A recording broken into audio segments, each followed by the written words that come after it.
Lisa, you could start. Good afternoon and welcome to the Côte-Saint-Luc edition of CBC Canada Reads 2022. My name is Lisa and I'm the host this afternoon. For the second year in a row, this program is taking place virtually, so I want to give you an outline of how the event will run.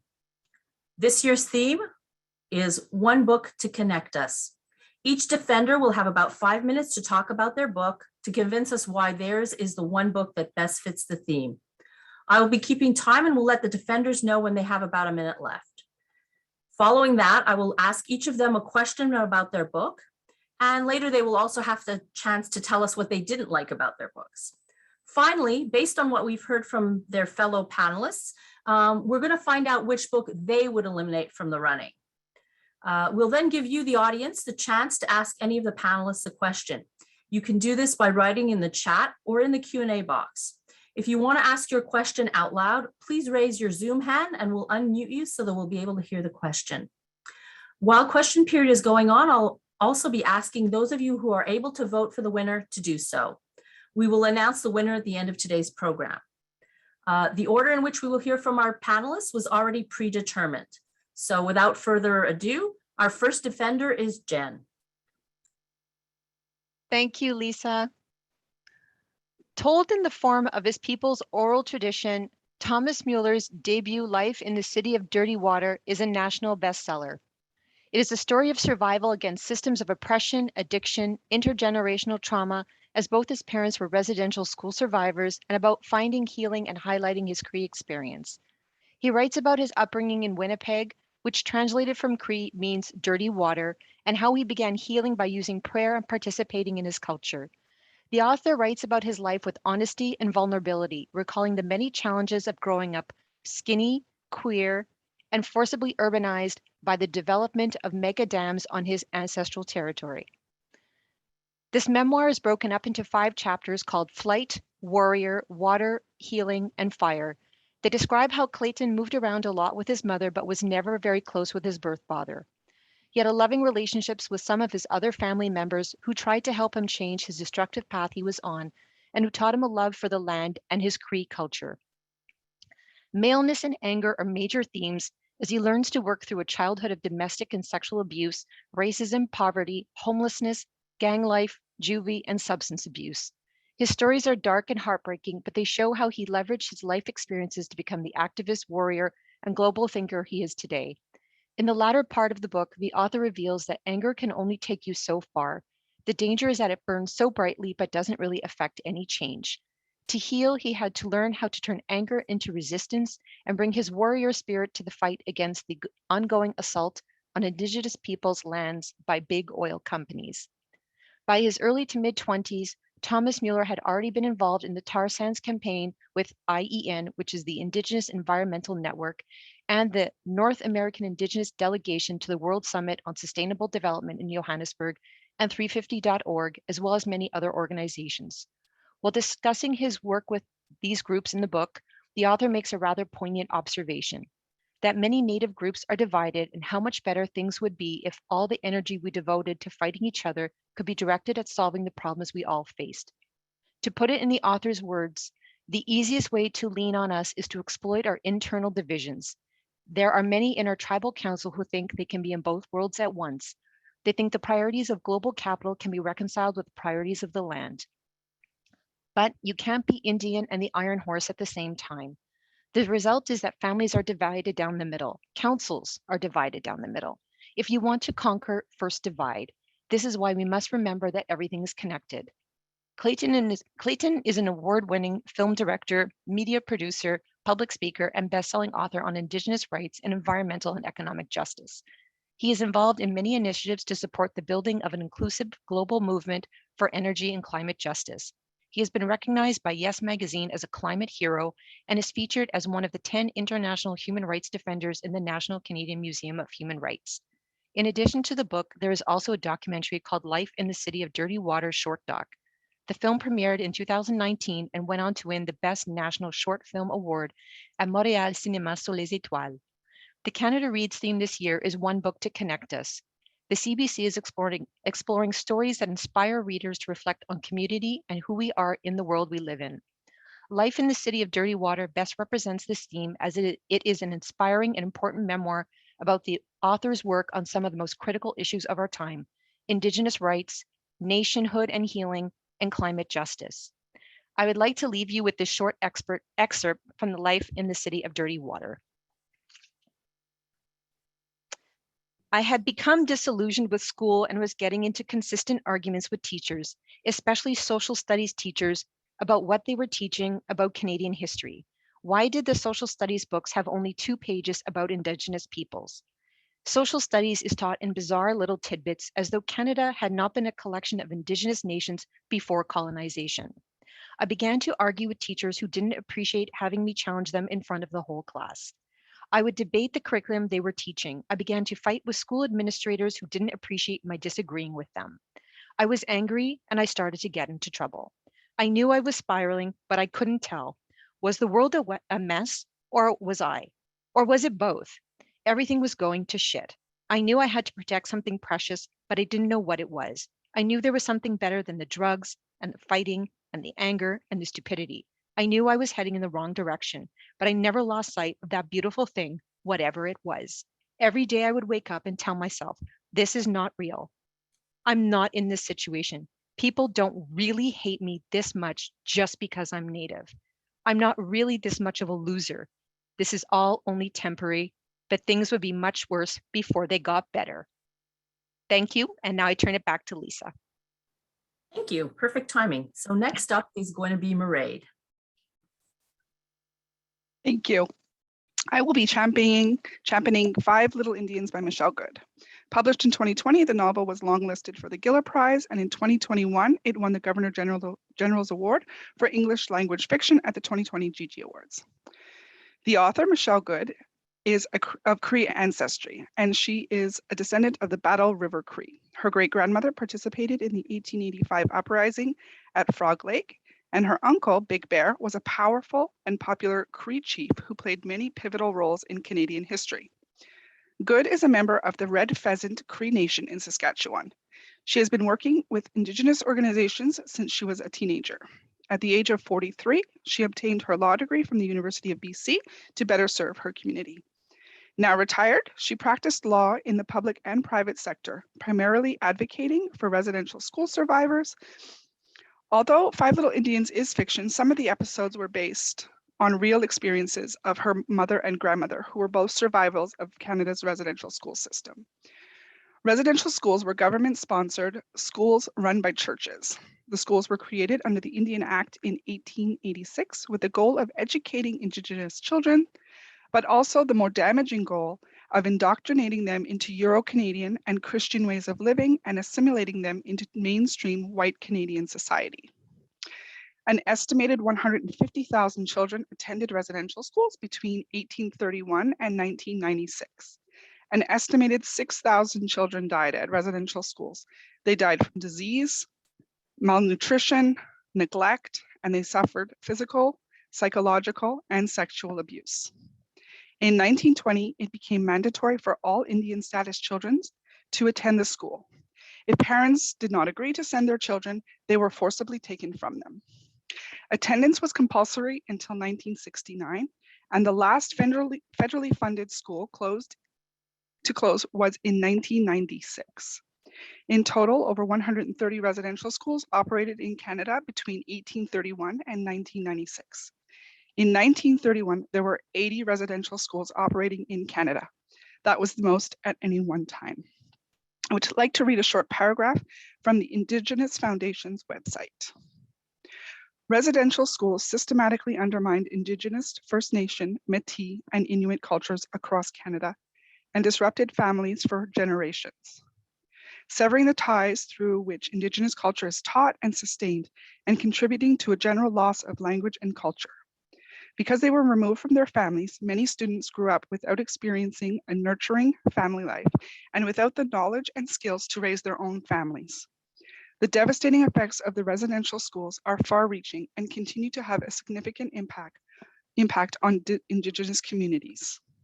The residential school system is widely considered a form of genocide because of the purposeful attempt from the government and the church to eradicate all aspects of Indigenous cultures and life worlds. Five Little Indians follows 5 former Mission BC residential school students. It explores the physical and psychological trauma they endured as students in the remote church-run residential school and their efforts in the years following their release from detention to overcome and live with the damage they endured. The story is told from each character's unique perspective. Kenny, Lucy, Maisie, and Clara and Howie are taken from their families when they reach school age and spend the next decade or so in the school having no contact at all with their families. They are barely out of childhood when they are released after years of detention. They are given a voucher for the bus and a few dollars, and they are sent out into the world without any idea of what to expect. Alone and without any skills, support, or families, the teens all eventually make their way to downtown Eastside Vancouver, where they depend on one another for security, a sense of family, and belonging in a world that looks down on them. We first meet Kenny. He is the hero of the residential school. He stood up for the other kids, and he took many beatings for that. Kenny's repeated attempts to escape the mission are eventually successful. He steals a boat and makes it back to a home that after 7 years has transformed beyond recognition. As an adult, Kenny leads a transient life, working on fishing grounds, orchards, and logging camps, trying to outrun his memories and his addiction. Lucy is a naive girl who was released from school at the age of 16 and left to fend for herself. Having little knowledge of the outside world, she reunites with Kenny and they eventually marry and have a daughter. Even though she has developed some obsessive compulsive behaviors, Lucy pursues an education in nursing and finds meaning in parenthood. Maisie, a witness to Lucy's abuse at the school, takes Lucy in when she arrives in Vancouver and helps her get a job. On the surface, Maisie is strong and wise, but she has a self-destructive side. Maisie, having also been abused at the school, juggles civilian and sex work, but ultimately cannot cope with the ensuing shame and stigma. Clara finds solace in the pursuit of justice and becomes involved in the American Indian movement, and later with the Native Court Workers Association, which offers counseling to Indigenous peoples. And finally, there's Howie, who had been the most cruelly victimized of the group. Howie serves hard time for an impulsive act of brutal revenge against one of the Mission brothers, strives to learn to live in a world in which he has known nothing but institutions. So how does this book tie into this year's theme of one book to connect us? The support of the characters and the community for one another is at the heart of this story. It gives the novel a heartwarming feel. When you encounter people that have endured a similar trauma, you create a community, and that's what these 5 characters were to each other. They drew support and understanding from one another. Although the themes in this book are heavy, the overall feel of the book is hopeful and uplifting. When Michelle Good was practicing law and representing former students of the residential schools, the story started taking shape, and she came to realize how much Canadians and Canada at large did not understand the impact that attending these schools had on people like her mother and grandmother. By writing this as a novel, instead of writing a memoir or a nonfiction book, she felt that it would be more accessible and it was something that we as readers can engage in. And that's why I think this book is so important and is the one book to connect us. Thank you. Wonderful. Up next is Maria R. Tough act to follow. Hi, I'm Maria Racina, or Maria R. I am defending What Strange Paradise by Omar El Akkad. Omar El Akkad is an author and journalist. He was born in Egypt, grew up in Qatar, moved to Canada as a teenager, and now lives in the United States. The start of his journalism career coincided with the start of the War on Terror, and over the following decade, he reported from Afghanistan, Guantanamo Bay, and many other locations around the world. His work earned a National Newspaper Award for Investigative Journalism and the Goff Penny Award for Young Journalists. His fiction and nonfiction writing has appeared in the New York Times, The Guardian, Le Monde, Guernica, GQ, and many other newspapers and magazines. His debut novel, American War, is an international bestseller and has been translated into 13 languages. It won the Pacific Northwest Booksellers Award, the Oregon Book Award for Fiction, the Kobo Emerging Writer Prize, and has been nominated for more than 10 other awards. That's the other novel. It was listed as one of the best books of the year by the New York Times, Washington Post, GQ, NPR, Esquire, and was selected by the BBC as one of the 100 novels that changed our world. His short story, Government Slots, was selected for the Best Canadian Stories 2020 anthology. What Strange Paradise, the book I'll be defending today, was published in July of 2021. It's the story of two children finding their way through a hostile world, but it's also a story of empathy and indifference, of hope and despair, and about the way each of those things can blind us to reality. So a little summary of the book. It's hard to read because it's so sad. More bodies have washed on the shores of a small island in Greece. Another overfilled, ill-equipped, dilapidated ship has sunk under the weight of its too many passengers, all of them desperate to escape untenable lives back in their homelands. But miraculously, someone has survived the passage, 9-year-old Amir. Resilient and desperate to survive, Amir escapes the authorities sweeping the beach. He is soon rescued by Vanna, a teenage girl who, despite being native to the island, experiences her own sense of homelessness, as tourism has changed the landscape of her home to render her a commodity in her own home. Though Vanna and Amir are complete strangers, Vanna is determined to do whatever it takes to save the boy. The book's chapters jump between the time before Amir arrives on the island and the after, which begins with his meeting Vanna. The novel doesn't shield its reader from the hardship of the human condition, especially for those seeking a home in a hostile and unforgiving world. The adult characters we meet are damaged and struggle to maintain their humanity. There are various nationalities, ethnic backgrounds, and religions, but their displacement challenges us to see that being in the same boat, when it sinks, those things don't really matter. This heart-wrenching novel becomes even more so in light of the faces of the many children shown in the media in recent weeks. It's a novel which presents a sliver of hope in a hostile world for those of us seeking sanctuary and paradise. And because of that, I believe that it fits this year's theme of one book uniting us all, because when you are in the same boat, in the same storm, it doesn't really matter who you are and where you come from, because your circumstances unite you. Thank you. Thank you, Maria. Our next speaker is Antonella. Hi.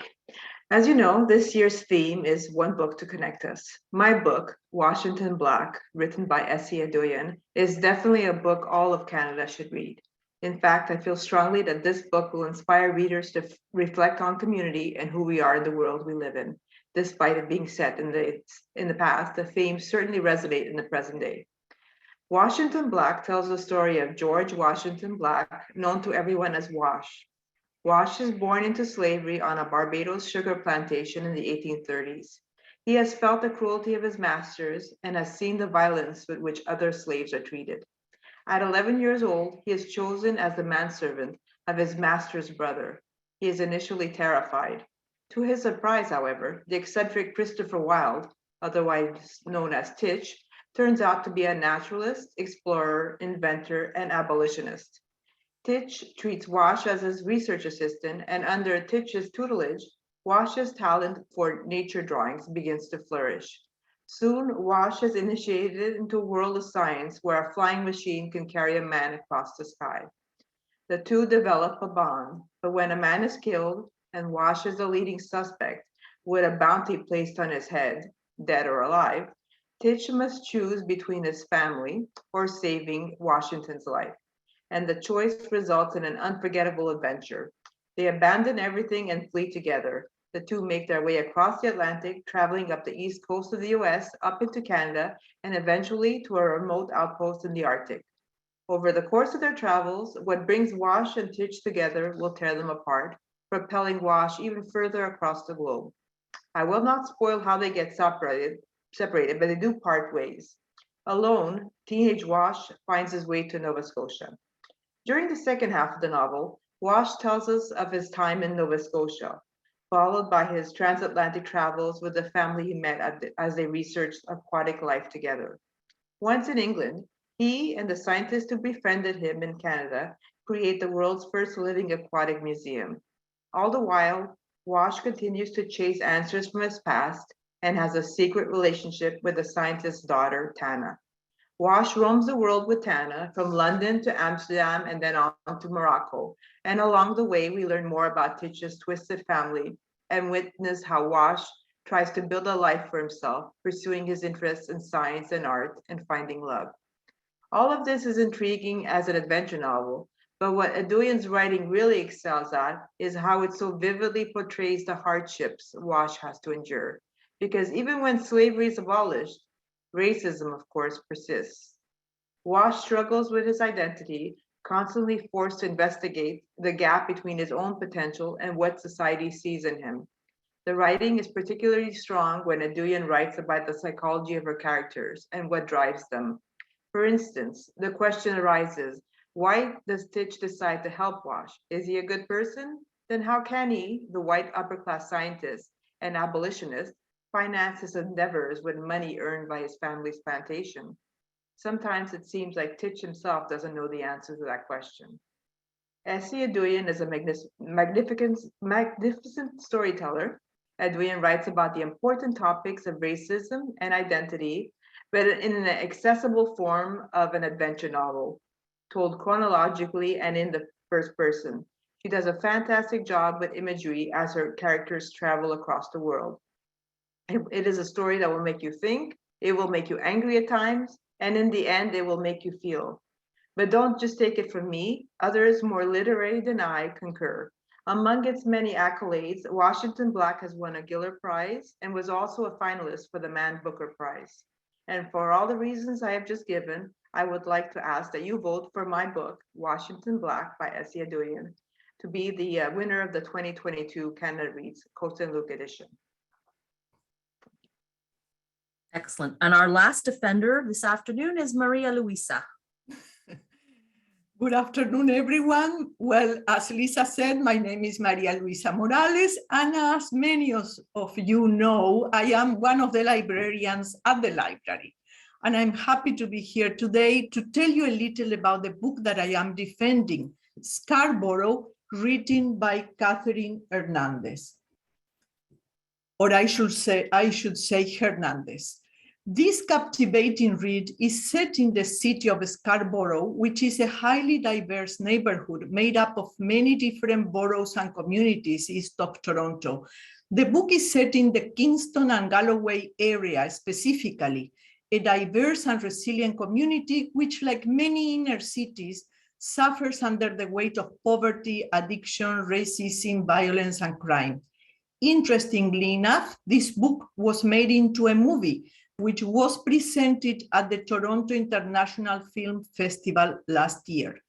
Hernandez takes on the task of representing the community where she has lived for most of her life in all its diversity with love and respect. Scarborough, the novel, is told in a series of vignettes from the perspective of different characters over the course of 4 seasons: fall, winter, spring, and summer. Each chapter begins with the name of a character, and we will see through the eyes of that specific character. The book follows mainly 3 children attending the neighborhood's public elementary school. Through their lives, Hernandez calls the reader to attention and reveals the crucial necessity of outreach programming. Bing is a kind-hearted, overweight, and sometimes bullied Filipino boy looking to succeed away from his father's abuse and mental illness. He's intelligent and insecure. At the end of the story, he's accepted into a program for gifted children and is finally free to express himself. He's an endearing character in the book and has full support from his mom, Edna. Sylvie, another character, is an outgoing Indigenous girl whose family is struggling to make ends meet. They live in a shelter. Sylvie befriends everyone she can. She has a shiny personality, loves to tell stories, and eventually would like to become a writer.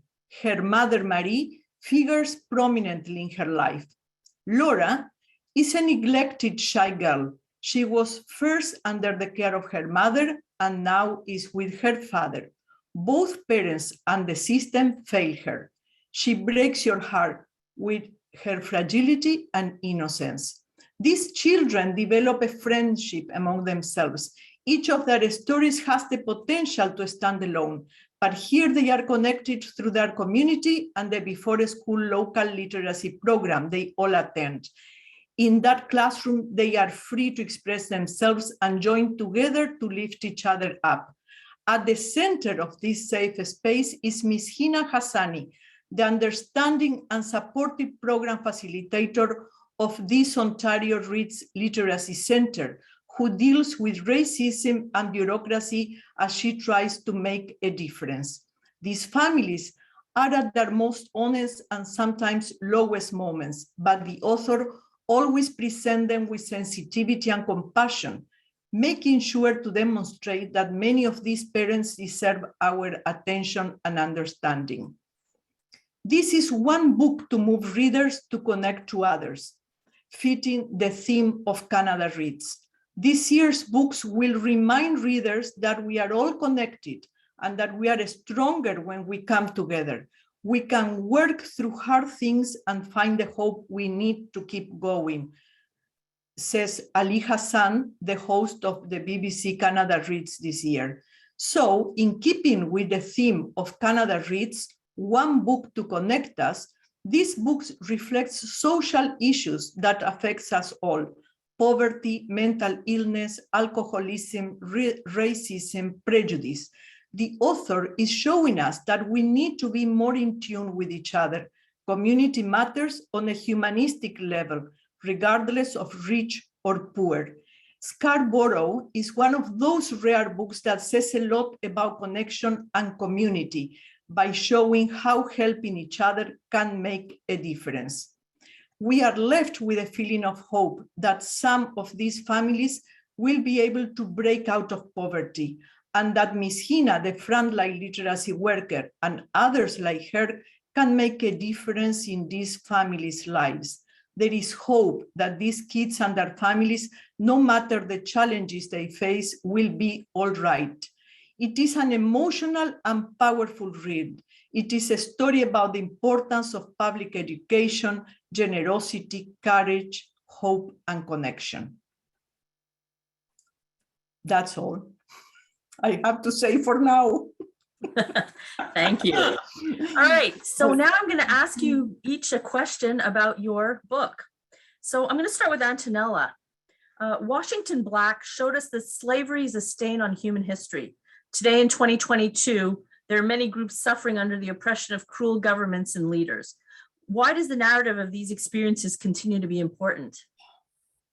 Well, thank you, Lisa. So there is no arguing that slavery was a horrible chapter in human history. It was brutal, cruel, heartless, and it is something we need to read about and remember, lest we make the same mistakes again.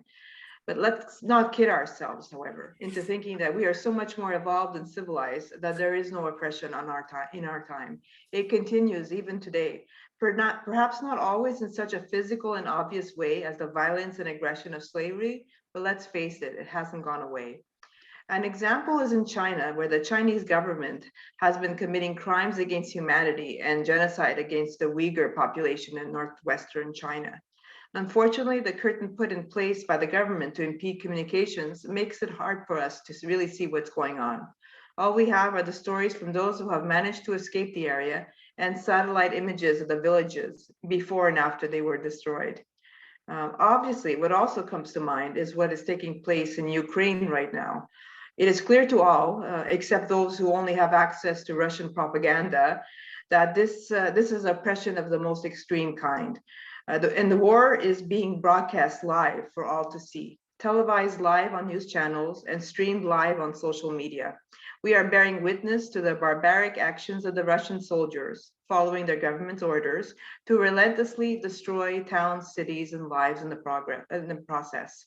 I can go on with examples of oppression, both past and present, but I won't. You get the picture and can likely come up with your own long list. My point is that I think it's important that we all read more novels such as Washington Black, set in past and present day oppressive societies with heroes and heroines as identifiable and lovable as Wash. Why? Because these books allow us to see and understand, albeit with fictional characters, what it is like to be oppressed. And when we can understand it, the pain and the wrongness of it, my hope is we might stop the cycle that continues it. Thank you. Maria R. What inspired Strange Paradise? What Strange Paradise? Sorry. So according to an interview with the author, What Strange Paradise is supposed to be a fable or a rewriting of Peter Pan, but inverted from the perspective of a contemporary child refugee. It's actually not immediately obvious when reading the story. Until I read the interview, I wouldn't have guessed it on my own. But once you start seeing the parallels, it is kind of inextricable. It's about a child that never grew up or never has to grow up or wants to grow up, two children escaping from cruel adults who are also trapped on the island.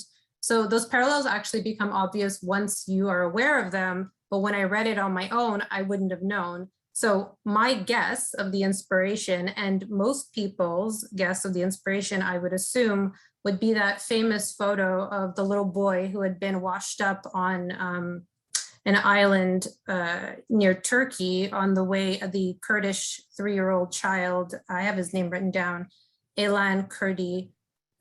So I believe that that image must have inspired the author, although he never mentions it in interviews.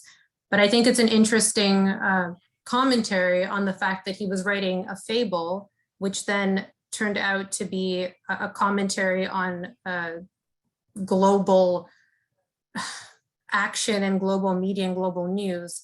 And it becomes so much more contemporary now as we watch a new flood of refugees moving across the world, and how much it or how little it impacts people, even with all that knowledge. Thank you. Maria Luisa, how are women depicted throughout your story? Are they described in a realistic way?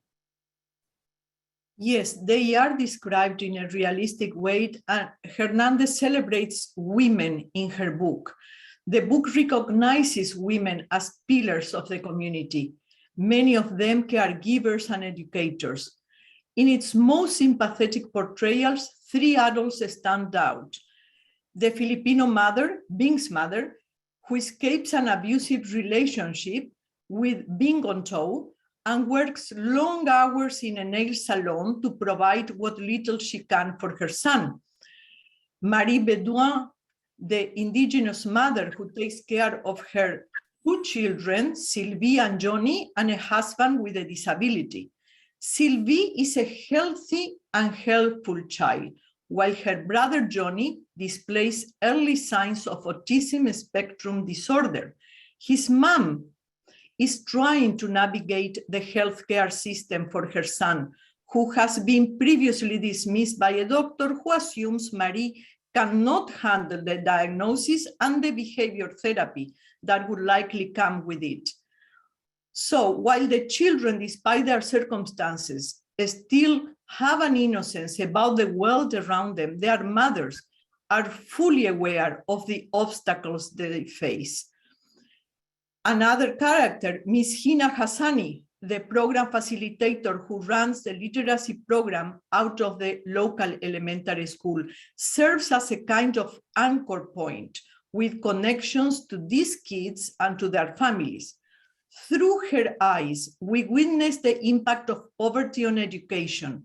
We see the influence of hunger and neglect. At the same time, through her generosity of spirit, we see the power of community. There are some female characters who are portrayed in an unsympathetic way and which gives balance to the book, as Hina's boss, the racist and heartless administrative supervisor who interferes with Miss Hina at every turn, an out-of-touch woman who works downtown and never visits the center, but fills her emails with ill-fitting advice, or Laura's mother, who falls prey to her addiction and ends up leaving Laura in the equally incapable hands of her father. It feels rewarding to track these women's progress because you see that they eventually find supporting each other by the end of the book.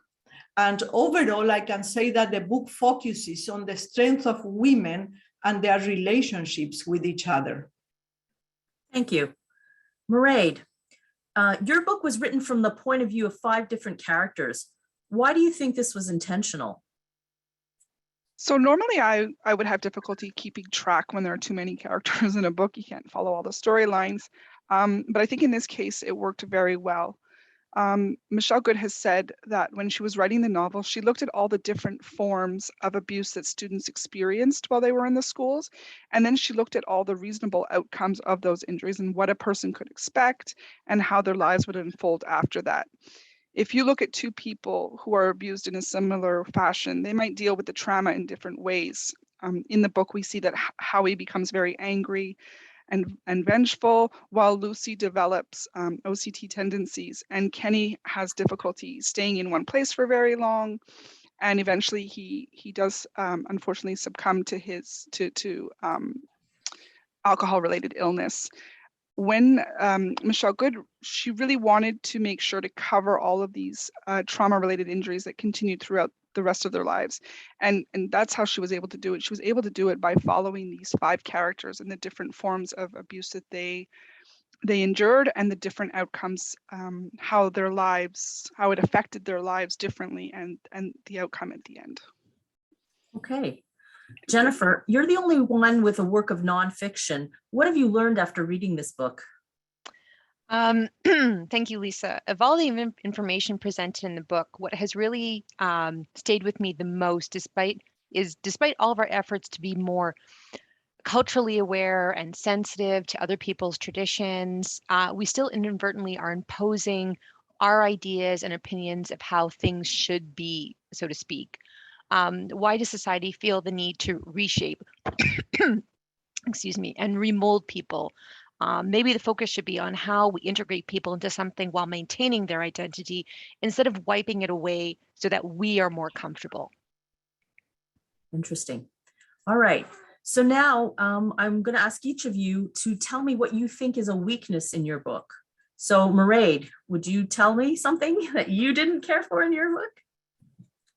Okay, so as perfect as my book was, I would say that the dialogue was probably not the strongest part of the story, and the writing at times could be a little bit simplistic. And there were also instances where the book shifted from first person to third person.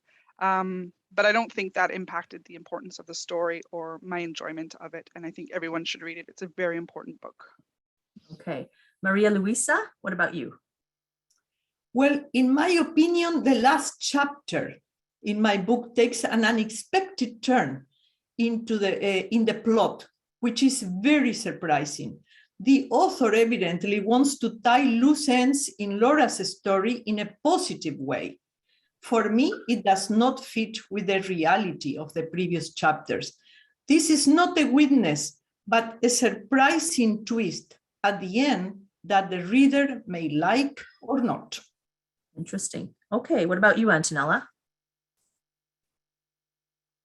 I found my book very compelling. The writing style flowed easily, and the characters' journey through life unspooled in unexpected twists and turns. Some of the depictions of slavery were dark and brutal, but luckily the book doesn't dwell there, and hope is never lost, even though it is occasionally strained. The characters themselves are complex and multi-layered, but the ending is a bit of a head scratcher for me, and I can't quite decide how I feel about it. I'm not going to give any more details away because that would be spoiling it for those who haven't read it yet.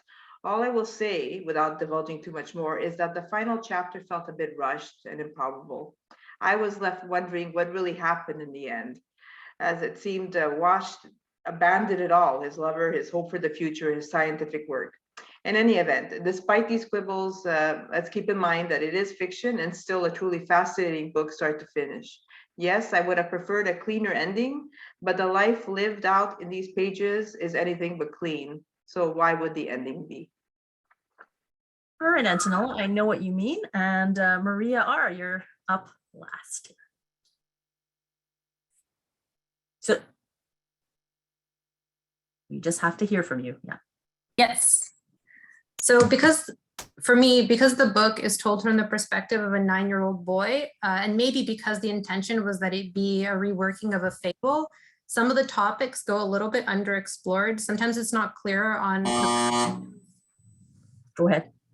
of the motivations of some of the adults in the story. And there was one moment in particular that really bothered me where because it's written from his perspective, everything happens around him. But there is one scene in which I think the editor forgot that that was the limitation of the book. And they have two adults having a conversation where the child has left the room and isn't anywhere within earshot, but they're having a discussion, and it seemed to be there to progress the plot so that the reader can understand something that a 9-year-old wouldn't.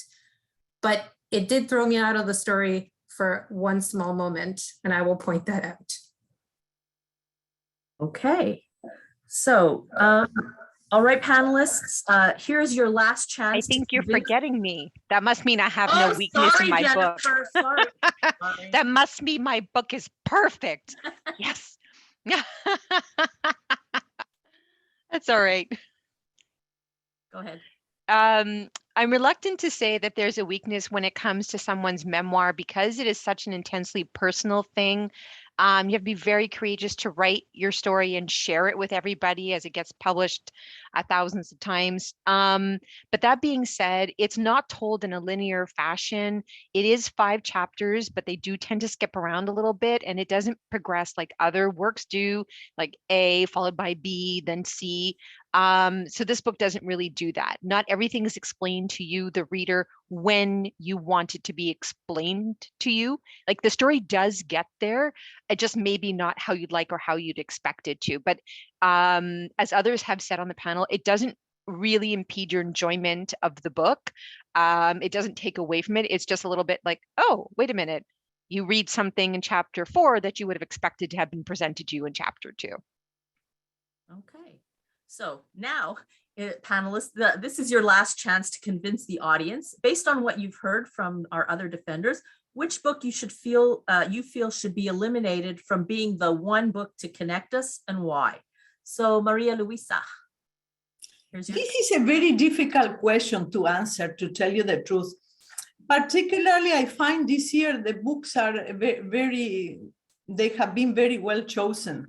But anyhow, I would, since I have to do it, I would eliminate Life in the City of Dirty Water. Sorry, Jennifer, but it's because of the style, of the writing style. I'm not taking anything away from Clayton Thomas-Müller, who is an impressive man. It's just that the writing style seems not to flow for me. That's all. That's the only reason. All right, Mairead. So I'm going to go the opposite, and I'm going to say Antonella's book, Washington Black. Like Maria said, all the contenders this year were really strong. I just felt that her book just kind of slogged on a little too long, and I didn't finish it. I felt it was just a little, just the second half just dragged on way too long. And it was published in 2018. We'll just throw that in. Okay. Antonella, your chance. So as Maria Luisa had said, this is a very tough question. All the 2022 contenders fit the year's theme very well, and all are important stories that need to be told and really should all be read. So how to pick one to be eliminated? Some would say, like Mairead, that Washington Black should be the one on the chopping block. Because it's not new, published quite a while ago. And in fact, when I heard Washington Black was on the list, I must admit, I thought the same thing. Really? That old book? That being said, another book on the list is actually older.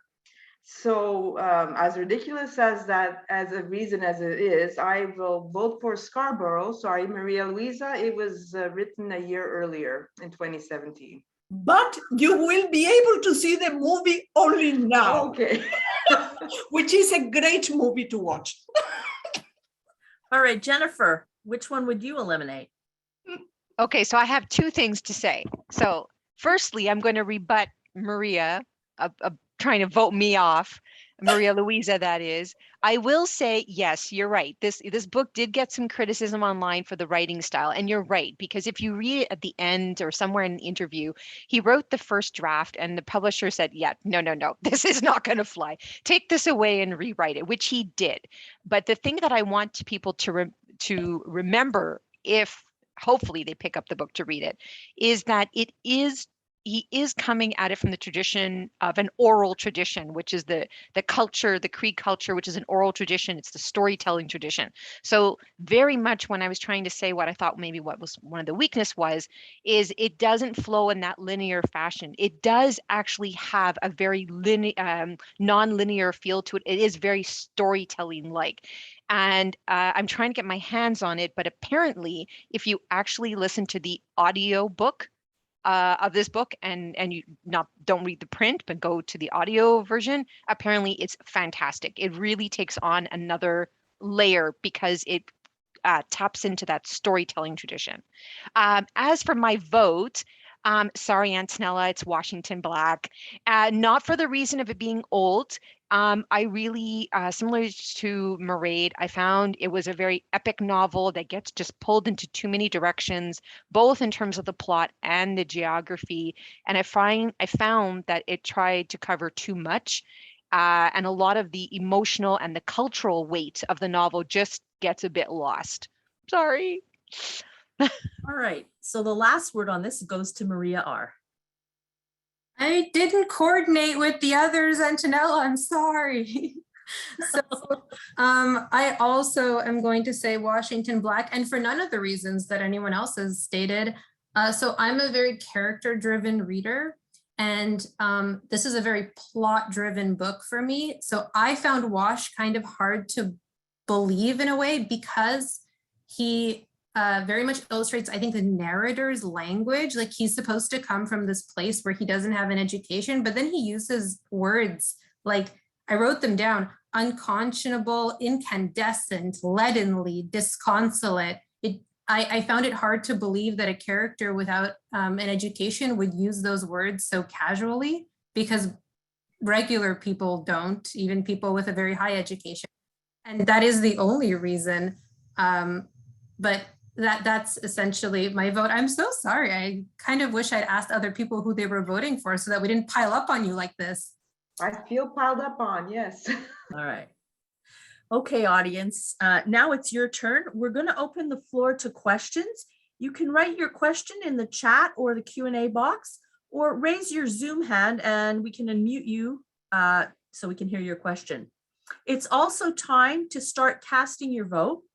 And while we wait to see if there are any questions, we're going to ask everyone to cast their votes, determining which book best fits this year's theme of one book to connect us. So that's the theme. Was it Jennifer, Life in the City of Dirty Water, which is the memoir? Mairead's book, Five Little Indians. What Strange Paradise by Omar El Akkad. Washington Black, defended by Antonella. And Scarborough, Maria Luisa. So we're going to see if we have any questions about the books. These are all available at the library. I think Mairead can tell us there are some that are available digitally. I believe, are they all available on Overdrive or some of them? Do you know? They should all be available on Overdrive, and I know Five Little Indians is available on Hoopla in audiobook. But yeah, they should all be available on Overdrive. There was something else on Hoopla, but I can't remember which one it was. So if people are not, want to access it digitally, those resources are available as well.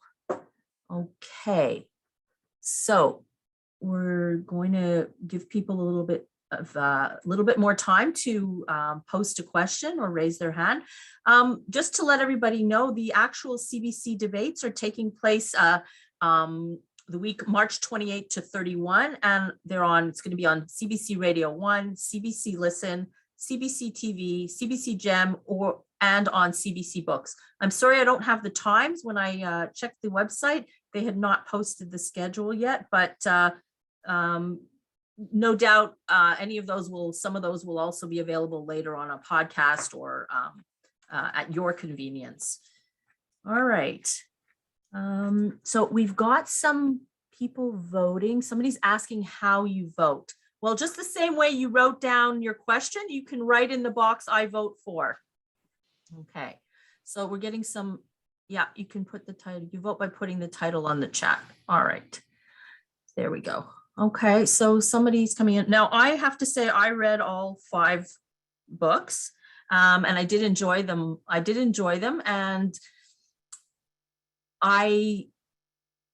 what I enjoyed most about some of the books is not necessarily which would win one book to connect us all, because I did very much enjoy Washington Black.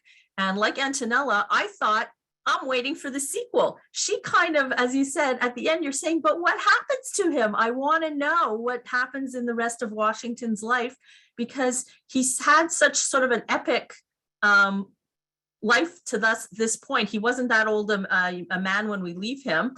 And it just seems like hopefully she might have another book in her and revisit him at some point in the future.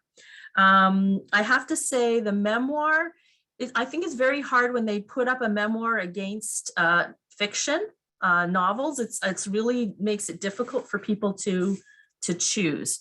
All right, so we're getting some votes coming in. We'd like to have a few more. We'll give everybody a little bit more time. I can just respond to you for a second, Lisa. Yes, it is. When you have nonfiction, I think people tend to think, oh, it's going to be this big, weighty tome. And he talks about environmentalism and all his work and everything. And I just sort of want to point out the book again, if people are tuning in live. It is actually surprisingly a very small book. It's like in terms of pages, it's about 223 pages. And it actually was very easy to read. It flowed very nicely and didn't go on and on and on about a lot of the environmental stuff. It was presented in a way that people could understand it. Sometimes with nonfiction, you get a tendency to be a little bit lost in all the facts that people are trying to put down onto paper. And that doesn't happen here. There's a nice blend of the facts with his life. Right. Well, I mean, I learned there's some facts in there about, let's say, the tar sands and their impact on the communities there that I was not quite aware of. And so, given the discourse of getting oil to markets and, moving to a non-oil future and how fast and how we should do that, he brought up some very interesting points that, I wasn't previously necessarily aware of. All the books were easy, fast reads. They all flowed smoothly. And just on a personal note, I'd like to maybe, I don't know if CBC will hear any of this, but I think they should maybe next year have something like one book to give us hope, one book to make us laugh, one book to uplift us. These books are one book to connect us. They're important themes, but maybe we can use a little levity these days. And that would be my suggestion to the CBC. All right, so where are we? Okay, so do we have a count? Are we able to, we're just getting votes. I know somebody gave us a compliment. Thank you. No real questions. There's a question in the Q&A, Lisa. Sorry? Okay, there is a question. There's a question. Where is the movie Scarborough available? Do you know, Maria? The book is available in the library. No, the movie. They're hoping to. The movie, not yet. I'm sorry, I did not hear the whole question. The movie only in Toronto has been played, not here yet. It will come in I think the following month, the next month. So soon. And I believe Sterling K, I can't think of his last name. The actor from This Is Us has optioned Washington Black, and I believe he's going to make a film of that. I don't know where it'll appear, if it's like a movie or more of a Netflix thing. I really don't know, but I did see that. Five Little Indians. It's going. Sorry to interrupt. It seems that that movie Scarborough may be a good one to watch. She received the author received a Canadian Screen Award nomination for Best Adapted Screenplay, and and some of the children who acted also were nominated. I don't remember now exactly. Right. And another thing about these books, not necessarily happy, but I found there was, Five Little Indians ended on sort of a more hopeful note. I guess that's our wish as to having, a happy ending. The others, yes, I mean, the author of Clayton Thomas-Müller, his life, he was able to turn his life around from some pretty dire beginnings and the path he was taking. And he managed to turn his life around, and he's hoping, raise his children in a way so that he breaks the cycle of the problems that affected him. All right. I think it was truly remarkable for someone in their early to mid 20s to have turned their life around and done as much as he's done at really high levels in politics. I mean, when I think about what I was doing in my mid 20s, it certainly wasn't that. And I thought that was so impressive, so impressive, because the first part of the book is so heavy and heart-wrenching. I was really, truly impressed with his drive and his commitment to say, I recognize I'm in a bad place. This is not great, and I really need to change it. And he did. He did. Okay. All right. So, Jennifer, I think. Yeah, I don't think we have at... any more voting. I No. think it looks like, I don't know, Mairead, it looks like you're about to steal. Hold on, we're getting close. I'm just counting one more. I did want to add also that Five Little Indians has been optioned for a limited series. So it's going to come to television. Okay, so we had a comment from somebody. Actually, I felt every book was very heavy, and at this time would have liked to have something easier on our lives right now. 4 of the books seem timely to me, Indigenous, Black, and have to read them. Read the books before I can really judge. She's right. Yeah. Okay, so Jennifer, I think I counted a tie. Did you count a tie between Maria and Mairead? Scarborough and Five Little Indians? Let me recount, because I thought Mairead had just stolen the lead from Maria Luisa. According to my count, I have stolen it. Yes, that's I think what I'm ahead by 1. Yes, that's what I have too. All right, so I think we're going to give this to Mairead this year. So Five Little Indians was one book to connect us all, according to our wonderful audience out there. So next year, we'd hope to see you in person. And thank you for joining us. I did want to mention that next Wednesday evening, March the 16th at 7 p.m., we have a Zoom program featuring Katherine, the author of One Italian Summer. So that should be wonderful. And I'm pointing out it's 7 o'clock, not 2 p.m. So please do join us then. And thank you so much for joining and tuning in today. We hope to see you next year in person. Thank you. Thank you to everyone. Bye. Bye. Thank you. Bye. Bye. Thank you. Bye. Thank you.